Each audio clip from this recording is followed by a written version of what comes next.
À une certaine époque, cette voiture ne s'appelait que extravagante.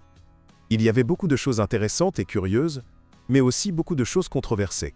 Eh bien, aujourd'hui, nous allons essayer de comprendre à quoi ont abouti toutes les astuces de la Peugeot 3008 au fil du temps. Lorsque la voiture est apparue à l'horizon ukrainien, les opinions de la presse à son sujet étaient radicalement différentes. Certains de nos collègues ne voulaient pas percevoir comme un crossover une voiture à traction avant avec, en général, une garde au sol faible, qui ne franchit la route que, à l'aide de quelques astuces ABS-ESP. D'autres ont été ravis du design intérieur inhabituel, de la dynamique, de la maniabilité exemplaire pour un crossover, et de la fonctionnalité tout simplement incroyable du coffre à bagages. Comme d'habitude, la vérité s'est avérée se situer quelque part entre les deux, et des questions ont commencé à se poser quant à la fiabilité du 3008 au fil du temps. En Ukraine, la voiture est apparue avec 4 moteurs de 1,6 litres. 2 moteurs essence, un atmosphérique de 120 chevaux et un turbo de 156 chevaux, ainsi que 2 moteurs diesel, un atmosphérique de 110 chevaux et un turbo EHDI de 112 chevaux.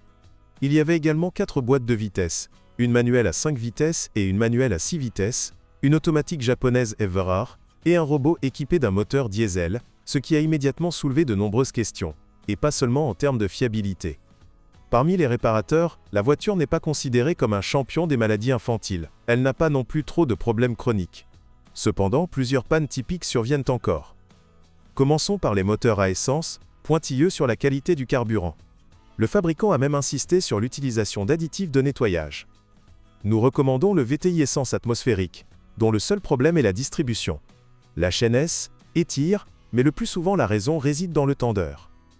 Il y avait cependant des problèmes de refroidissement. Thermostat, pompe, capteur de température ou capteur, qui contrôle le fonctionnement des ventilateurs refroidissant le radiateur. Un moteur turbo ajoute le problème des dépôts de carbone. Des dépôts se forment autour de la pompe à huile, dans le collecteur d'admission, sur les soupapes, mais également dans la chambre de combustion. Des détonations et des dysfonctionnements du moteur apparaissent. Le diesel sur le marché secondaire, hélas, n'est pas non plus une option, même si beaucoup de gens aiment vraiment conduire à la volée. Les diesels ont le même problème avec les dépôts de carbone, et la qualité de notre carburant diesel encore une fois. Avec la transmission, c'est l'inverse. La machine est presque sans péché, et n'attire pas inutilement l'attention sur elle-même. Mais avec la mécanique, comme on dit, tout peut arriver. Par exemple, par temps froid, le câble du mécanisme de commutation peut geler, et parfois la boîte de vitesse craque. Et en général, ça ne marche pas très bien. Lors de l'achat d'une voiture à transmission manuelle, il est important de surveiller son jeu général. Jusqu'à présent, il n'y a eu aucun problème sérieux avec la carrosserie en termes de corrosion.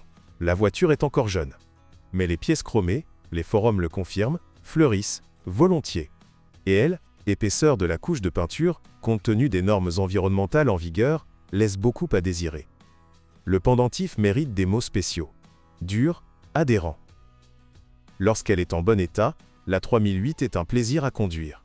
Mais cette rigidité réduit traditionnellement la durée de vie des roulements de roues avant. Parfois, ils ne parcourent même pas 30 000 km. Les remplacements sont fréquents, en particulier sur les premières années des véhicules de production. Le levier à billes et les 2 blocs silencieux sont remplacés séparément. Cependant, pour l'ensemble de leviers d'origine, les concessionnaires demandent tout sauf divinement.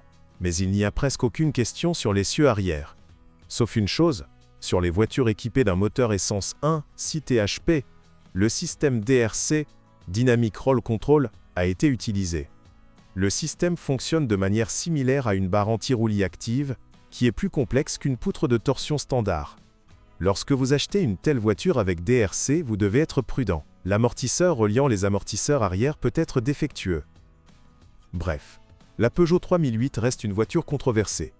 D'une part, d'excellentes caractéristiques de conduite, si l'on ne parle pas de conditions tout-terrain. D'un autre côté, les moteurs sont sensibles à la qualité du carburant, et des problèmes de calage et de refroidissement du moteur peuvent survenir. Reste à choisir qui est le plus important. Le système DRC est une excellente solution, mais sur le marché secondaire, nous aurions préféré une suspension arrière classique. C'est plus fiable. Les concessionnaires ne disposaient pas de kit de réparation pour le DRC, ils ont donc résolu les fuites d'huile de l'amortisseur central, l'huile système et des conduites associées en les remplaçant complètement par de nouveaux assemblages. Le robot qui échoue est ainsi nommé parce qu'il cause beaucoup de problèmes et d'inconfort. Des problèmes de transmission peuvent être attendus du côté des arbres de transmission de la boîte de vitesse.